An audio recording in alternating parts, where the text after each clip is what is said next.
네, 이제 어제 특징주와 금일 관심주까지 알아보겠습니다. 헤르메스 스타 카창완 본부장 함께 할게요. 어서 오세요. 네, 안녕하십니까. 네, 우리 본부장님 화요일 그리고 금요일마다 뵙고 있는데 화요일에 알려주셨던 휴마시스가 이번 주 내내 잘 가더라고요. 네, 맞습니다. 지금 뭐 휴마시스 같은 경우 이제 자가 진단 이슈가 계속적으로 좀 있다라고 보시면 될 것 네. 같고요. 또 코로나 확진자가 계속적으로 좀 늘어나고 있는 그런 상황입니다. 그러다 보니까 이제 이런 정부에 대한 움직임들, 게다가 식약처에서 지금 자가 진단용 수출은 또 승인이 나왔고요.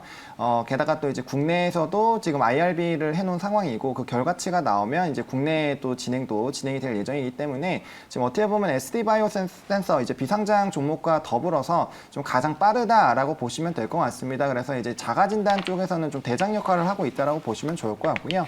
후발로 따라오고 있는 뭐 수젠텍이라든지 엑세스 바이오들의 주가 흐름과 비교했을 땐 상당히 좀 탄력이 좀 강하게 나타나고 있는 그런 상황입니다. 일단 뭐 코로나 상황이 계속적으로 좀 진행이 될 거기 때문에 이에 따른 기대감은 좀 지속이 될 거다라고 보시는 게 맞지 않을까라고 보고 있고요. 중요한 부분은 이제 전고점 라인 얼마 남지 않았습니다. 18,850원 라인인데 이 라인을 강하게 뚫어주는지 일단 체크를 해보시고요. 만약에 뚫어주지 못한다라고 한다면은 일단은 물량 절반 정도는 수익 실현을 해주시고 그 다음에 이제 후발적으로 좀 옮겨 나가시거나 아니면 이제 다른 종목으로 좀 갈아타시는 방향으로 좀 대응을 해보시면 좋지 않을까라고 좀 말씀을 드려보도록 하겠습니다. 네, 휴마시스에 대한 리뷰도 한번 들어봤습니다. 그럼 이제 전일 특징주로 바로 들어가 볼게요. 어떤 종목 가지고 오셨을까요? 네, 바이넥스 들고 왔습니다. 네, 뭐 아무래도 백신. 네, 러시아 백신 관련된 부분들을 좀 얘기를 지금 핫 이슈이다 보니까 그렇죠. 그쪽에서 좀 보셔야 될 것 같고요. 네. 사실 관련된 종목군들이 굉장히 많습니다. 뭐 잘 아시겠지만 뭐 이트론부터 시작해서 뭐 EID, 뭐 이수앱지스, 뭐 굉장히 많은 종목군들이 있는데 그 중에서도 사실 상승 탄력은 조금은 떨어졌습니다. 하지만 이제 러시아 백신 관련된 부분에서 위탁 생산을 좀 진행을 하고 있고요. 관련된 이슈에서 좀 같이 영향을 받는 종목이겠다라고 보시면 될 것 같습니다. 일단 러시아 백신 관련된 부분들이 사실 이슈가 될 수밖에 없는 이유는 뭐 여러 가지 이유들이 있습니다. 일단 뭐 아스트라제네카, 뭐 일단 얀센 이런 부분에서 좀 혈전증이 좀 나타나고 있는 부분들이 있고요. 모더나에서도 사실 상반기에 들어오려는 그런 물량들이 하반기로 좀 밀리는 그런 부분들이 있었고 또 미국에서도 이제 부스터샷으로 해서 이제 세 번 접종을 해야 되기 때문에 백신이 좀 부족하지 않을까라는 이런 우려가 나타나고 있고요. 또 바이든 또 대통령이 백신이 좀 부족하다 이런 언급들을 좀 계속 해주고 있습니다. 그러다 보니까 이런 백신 부족에 대한 그런 불안감들이 굉장히 커지고 있는데 러시아 백신 같은 경우는 우리나라 안에서 이제 위탁 생산을 하기 때문에 만약에 계약이 된다라고 했을 때는 좀 원활하게 백신에 대한 이런 공급이 가능하지 않을까라는 이런 기대감들이 좀 커지고 있다라고 보시면 될 것 같고요. 일단은 뭐 국제학술지에서 이제 결과치가 91.6%가 나왔습니다. 그러다 보니까 일단은 좀 그 부분에 대해서는 좀 안정성이 있다라고 판단을 하고 있다라고 보시면 좋을 것 같고요. 또 이제 국내 식약처에서 이제 그 부분에 대한 또 결과치를 또 요청을 한 바가 있기 때문에 그와 관련된 움직임들을 좀 지켜보실 필요가 있겠고요. 아무래도 백신에 대한 이런 문제점이 계속 나타나다 보니까 뭐 이제 대통령께서도 관련된 뭐 이제 검토 지시를 한다거나 이런 얘기가 나온다라는 것 자체가 사실 이 관련된 섹터에 굉장히 좀 긍정적인 영향을 줄 수가 있겠다라고 보실 수가 있겠고요. 네. 뭐 위탁 생산 같은 경우는 사실 뭐 단기적으로 끝나는 이슈가 아니라 지속적으로 이제 진행이 될 수밖에 없는 부분이고 우리나라 백신 접종률이 굉장히 낮습니다. 그러다 보니까 이런 백신 확보에 대한 그런 움직임들이 계속적으로 나온다라면은 그런 이슈에 계속적으로 좀 반영이 될 수밖에 없겠다라고 보시면 될 것 같고요.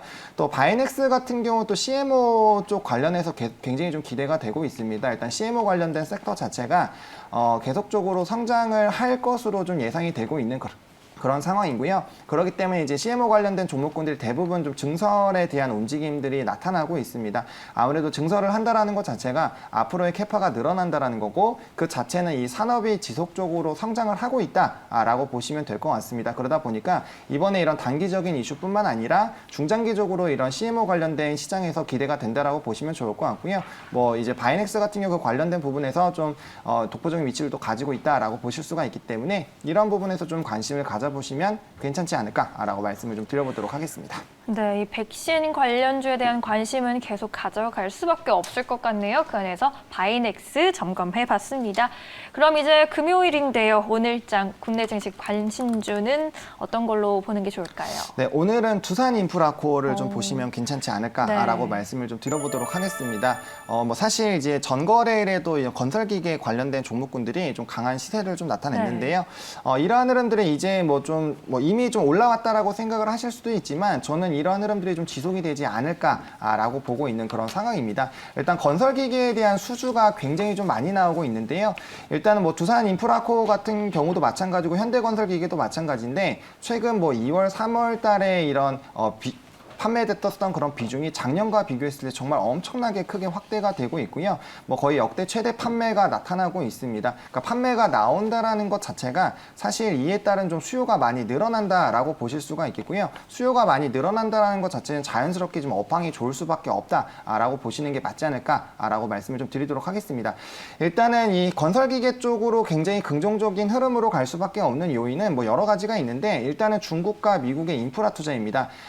중국 같은 경우는 이제 코로나19에 대한 그런 부분들로 사실 좀 상반기에는 조금은 위축되는 그런 부분들이 있었지만 하반기로 가면 갈수록 이제 기대감이 커지고 있다라고 보시면 좋을 것 같고요. 뭐 또 이제 정부 정책들이 나오다 보니까 뭐 도로라든지 아니면 이제 건설 쪽에 대한 그런 기대감이 굉장히 커지고 있습니다. 그러다 보니까 자연스럽게 좀 중장비가 필요하다라고 판단이 들었고 그에 따라 이제 수요가 결과적으로 나타나고 있기 때문에 이런 긍정적인 업황이 유지가 된다라고 보실 수가 있겠고요. 예. 뭐 바이든 정부에서도 마찬가지죠. 미국 쪽에서도 인프라 투자 계속적으로 좀 진행이 되고 있고 또 이번에 또 다른 인프라 투자가 좀 진행이 됩니다. 물론 그 모든 부분들이 건설 쪽으로 포커스가 되지는 않겠지만 그럼에도 불구하고 이런 인프라 투자가 계속적으로 늘어난다라는 거는 이러한 기대감들을 좀 커져 나갈 수밖에 없게 하는 그런 부분이라고 보시면 좋을 것 같고요. 그다음에 지금 또 엔진 쪽에 대한 또 긍정적인 모멘텀도 있습니다. 엔진에 대한 19일에 또 이 뉴스가 나왔는데 네. 굉장히 15,000대 굉장히 좀 많은 엔진 또 판매가 좀 진행이 되고 있고요. 그다음에 신제품들이 또 많이 나오고 있습니다. 아무래도 친환경 쪽으로 계속적으로 좀 진행이 되다 보니까 그런 친환경적인 움직임들 계속 나타난다라고 보시면 좋을 것 같고요. 이 건설기계 업황은 이제 원자재 쪽으로도 좀 관련이 많이 되어 있는데 원자재 관련된 부분에서도 최근에 이제 뭐 공급 부족이라든지 해서 빅사이클이 계속적으로 좀 나타나고 있고요. 이런 움직임들이 나타나면 또 건설기계에 대한 또 계속적인 좀 수요가 나타날 수가 있고 또 이런 백신이 어쨌든 전 세계적으로 좀 풀리고 있는 그런 상황이기 때문에 뭐 유럽이나 북미 그리고 신흥국 쪽으로도 이런 건설기계에 대한 화랑이 좀 기대가 되고 있습니다. 그래서 만약에 중국이랑 미국에 이렇게 판매가 잘 되고 있는 그런 상황에서 신흥국까지 기대가 된다라고 하게 된다라면은 상당히 이런 부분에서는 좀 실적적인 부분에서 기대가 된다라고 보실 수가 있겠다라고 말씀을 좀 드리겠고요. 그다음에 또 이제 신제품이 13종이나 나올 예정입니다. 그러다 보니까 이런 신제품에 대한 기대감들도 굉장히 크게 좀 나타날 수 있겠다라고 좀 말씀을 좀 드려보도록 하겠습니다. 네, 알겠습니다.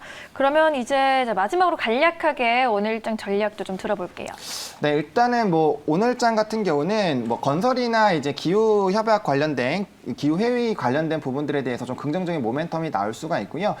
최근에 시장 같은 경우는 이런 특징적인 흐름이 좀 나타나게 됐을 때는 2, 3거래일 정도 굉장히 강한 시세가 나타나고 그다음에 순환매 흐름들이 계속 나타나고 있습니다. 그렇기 때문에 이슈에 좀 빠르게 대응을 하실 필요가 좀 있겠다라고 말씀을 좀 드리겠고요.